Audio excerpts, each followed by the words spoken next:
15 नवंबर को जो बिरसा मुंडा जी का जन्मदिन है, उस दिन को मध्य प्रदेश सरकार और केंद्र सरकार जनजाति गौरव दिवस के रूप में मना रही है। एक अच्छी बात है कि बिरसा मुंडा जी की जो जयंती है उसको इस तरीके से मनाया जा रहा है, पूरे देश के अंदर एक अवकाश दिया जा रहा है। लेकिन जो इसका नाम है, ये जो जनजाति जो वर्ड है, ये जनजाति आदिवासियों की पहचान नहीं है। जनजाति शब्द 1950 के बाद संज्ञान में आया जब संविधान बना, और उस समय जो जयपाल मुंडा जी थे, जो संविधान सभा के सदस्य थे, वो आदिवासियों के लिए आदिवासी शब्द चाहते थे। लेकिन कुछ लोगों ने उसको जनजाति शब्द दिया, और जनजाति शब्द से आदिवासी अपने आप को कोरिलेट नहीं करता है।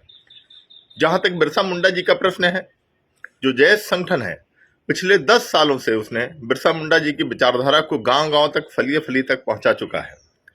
मध्य प्रदेश सरकार ने मात्र एक मूर्ति जबलपुर में स्थापित की, लेकिन जैस संगठन ने कम से कम 100 मूर्तियां गांव चौपालों तक स्थापित कर दी है, और बिरसा मुंडा जी की विचारधारा लोगों तक, घर घर तक पहुंचा दी है। ये जब तक चीजें, ये जो दिखावा कर रही है सरकार, ये तब तक इसका कोई महत्व नहीं है जब तक कि सही मायने में आप आदिवासियों को उनके हक और अधिकार नहीं देते।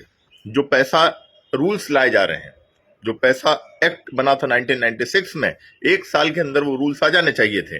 लेकिन आज 27 साल बाद जो रूल्स लाए जा रहे हैं, वो रूल्स भी समाज के साथ प्रॉपर कंसल्टेशन के साथ नहीं लाए जा रहे हैं। कुछ आईएएस लोगों ने बंद कमरों में तय कर लिया कि रूल्स क्या बनेंगे। बहुत लचर रूल्स हैं। ग्राम सभा, जो कि सर्वोच्च सुप्रीम कोर्ट ने बोला है कि लोकसभा ने विधानसभा सबसे बड़ी ग्राम सभा, तो ग्राम सभा को सर्वोच्च माना गया है किसी भी फैसले के लिए, चाहे वो खदानों की लीज हो, चाहे वो उस क्षेत्र के भू अधिग्रहण का मामला हो। ग्राम सभा का जो कंसेंट है वो अत्यावश्यक है, और इस तरीके से जो रूल्स है उसमें ग्राम सभा के जो फैसले हैं उनको एसडीएम कोर्ट में चुनौती दी जा सकती है। तो ये एक टूथलेस टाइगर की तरह है वर्तमान जो रूल्स आ रहे हैं। ग्राम सभा को जो अधिकार है, और सीमित अधिकार है, खासकर गौड़ खनिज को लेकर, माइनर मिनरल्स को लेकर, किसी भी गांव के अंदर यदि कोई खनिज निकल रहा है तो उसका 20% राजस्व जो है वहीं उस ग्राम सभा में आवंटित होना चाहिए।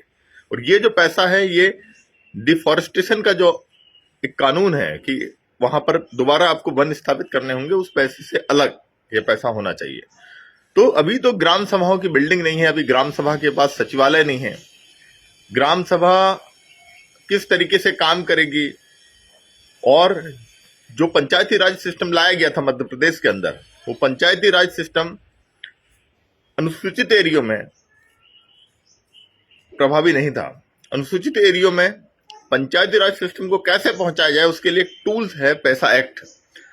और जो संविधान की मूल विचारधारा है, जो 13(3) क है, 244 आर्टिकल है, जो 5वीं अनुसूची है, उसके अनुरूप हमको रूल्स बनाने चाहिए थे।